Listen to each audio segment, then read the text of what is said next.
Alright guys, welcome back to the Brand New Board Variety channel. In today's video we're going to be doing is we're back at the fighting range today. Haven't been here in a while except for persistent story videos, but we haven't really had a talk video in here for a while. So what you see behind me here, to the side of me, is this mortar. So this is homemade mortar that we're going to be using in our battle. I'm going to be using in my battle smelling. So this is resistant stories mainly where we're going to see this used. So I needed a mortar. We don't really have any artillery. Obviously I'm not capable of having like big cannons or anything. And the bucketheads did have them, like big cannons that were used, controlled by computers, and they had field guns and tanks. Obviously I can't simulate any of that, so we just focus on battles where those weren't used. But we will have some small artillery, so that's going to be this here. So basically, I just say this is a 4-inch mortar, because it's just basically a piece of 4-inch plastic pipe. It's basically what it is, 4-inch plastic pipe. That I took. So this is just a standard pipe that would be used for sewer lines or something that was underneath a house or something. That's what this was. I just had some extra pipe, so this was about the right size. So I cut this. It was like this, round the whole way down. We cut it on an angle, like that, so that we can set. And then we needed somewhere for it to sit on, so we took these pipe clamps, which are made for going down on a pipe to clamp. And those are our legs. And so it wasn't able to stand just with these two legs here alone. It would like fall down because it was heavier at the top than in the bottom with these on here, so it needed this additional clamp. Bent this in a vise to allow it to sit, and that will hold the top, so now it can be placed here. We got some straps on here, and this is just your standard mortar. This is a pretty big barrel for a field mortar, basically like mortar positions and like that the Germans used in World War II. They may have been slightly smaller than that. Basically, they just had shells, they dropped in, and it exploded, and it flew out, and then the projectile, wherever you had the mortar adjusted to, whatever distance you wanted it to go, when it hit the ground, it would explode. So they used that to take out infantry, but mortar positions were a high target once they were discovered, and there were lots of Allied soldiers that were sent in to take out mortar teams and mortar positions, especially in the Hurricane Forest in Germany and places like that where there were dense mortar positions that were being launched at soldiers. So, yeah, that's going to be happening in the Resistance story where we're going to see. Still going to be a while before I upload a video, but when we do have Resistance story episodes, we will be using these mortars. So now let's dive into how this mortar works. This does not work like a conventional mortar. These are simple mortars designed, used by both the Bucketheads and Resistance, but they're very, very simple mortars. So we're going to go over the two types of shells that we use for this, or multiple types. These are these standard colorful balls. And so basically what you're going to do, they look like footballs is basically what they do. And since ammo is super scarce at this time, they actually did take footballs that they found since they were cheap, and they put shells inside of it, gunpowder and stuff, to be used in this mortar. So we have this is the most commonly used shell here. So basically, you're going to take this.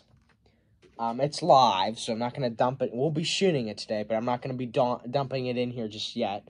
Because if we drop it, it's going to be disastrous. You dropped it in here.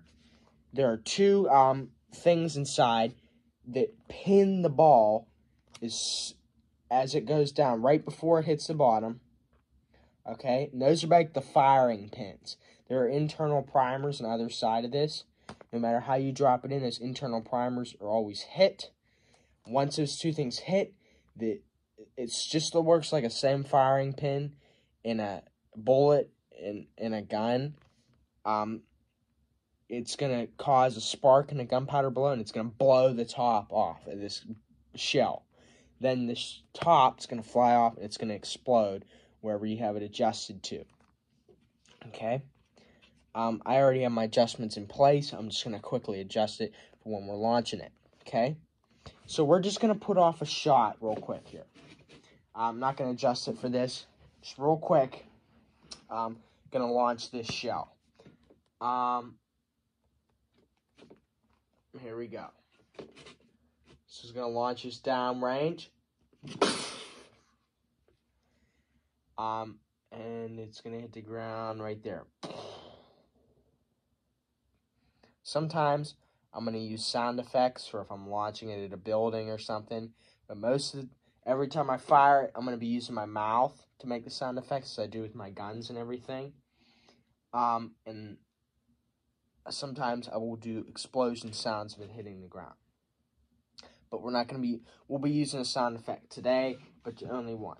And then once you launch the shell, once it launches, the firing pins retract back into the pipe, and then the shell falls to the bottom, and all you do is lift it up and pull the shell out.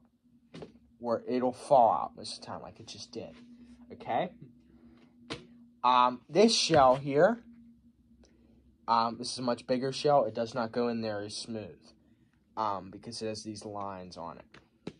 This has a little more pack to it. It's going to explode a little harder. So it's going to blow this whole half off, and the whole top half is going to launch out.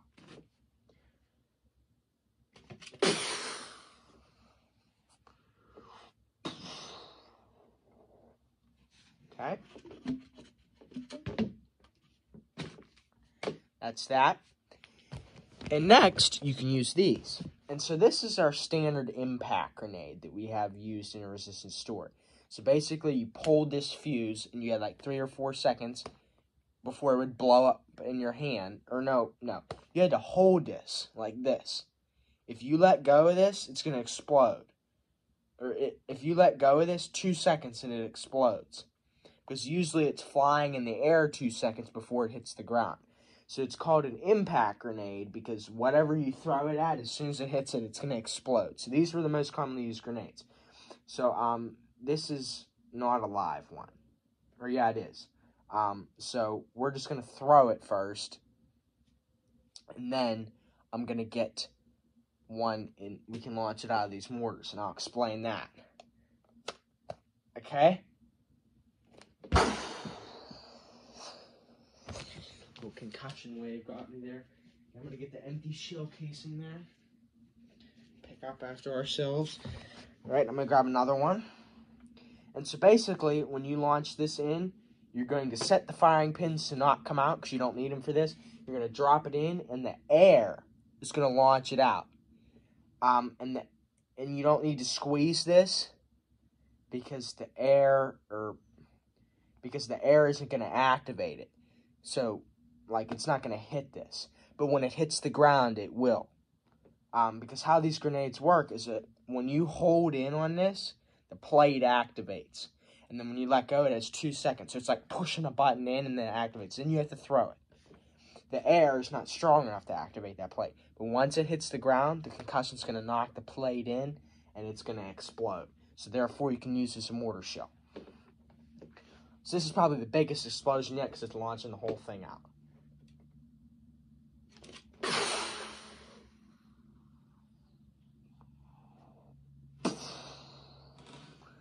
So that's a nice little touch there.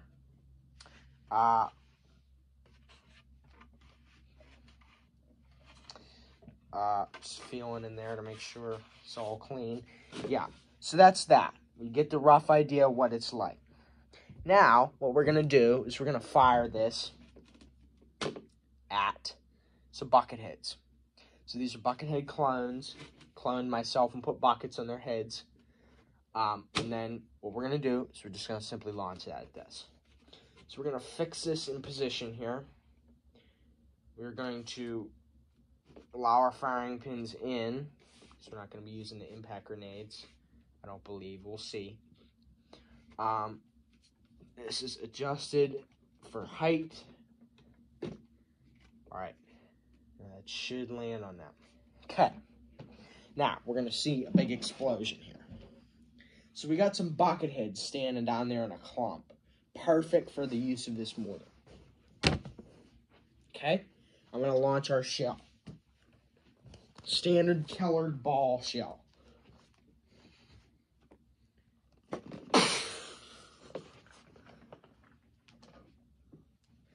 Okay? Now that should land on that.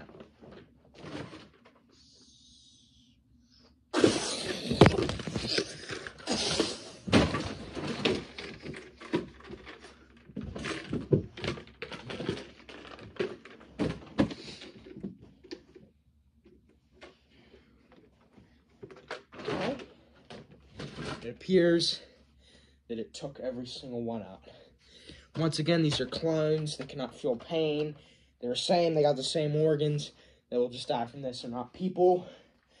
They don't have personalities. They can't function except this what they're for this. I'm gonna one standing up there. I'm just gonna take care of him.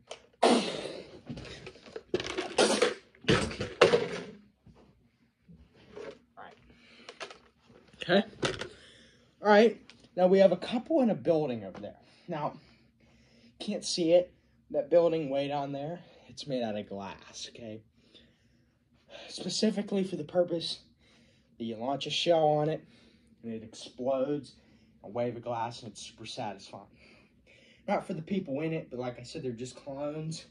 Can't feel pain. They don't make sounds when they die, they just die. They don't have personalities. They don't even really got a soul. So, I know they're clones of me, but in the cloning machine, I set certain things to not apply, like their brain, it don't adapt, clone, same way as me, so I don't, like, I'm killing me, they're just clones with no personality, specifically for this. Okay? Alright, bucketed clones in that building. I'm going to stick with our little more powerful shell.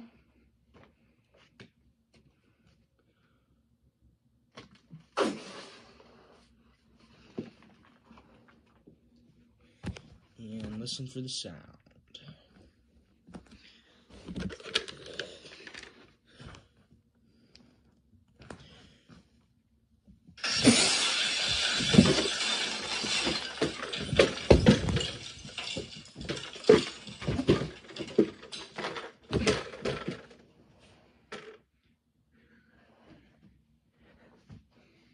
And that was something there. And you can feel the percussion wave, or the concussion wave, as it comes back at us. Anyway,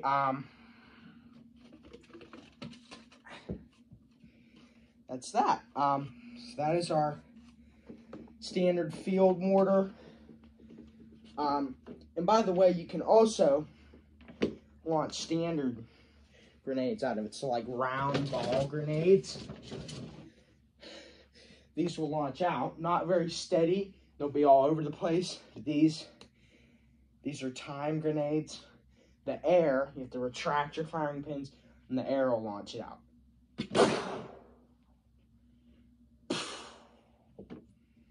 That wasn't a very loud one. It's smaller. But anyway, guys, it's a very nice mortar here that we will be using in our fighting videos from now on.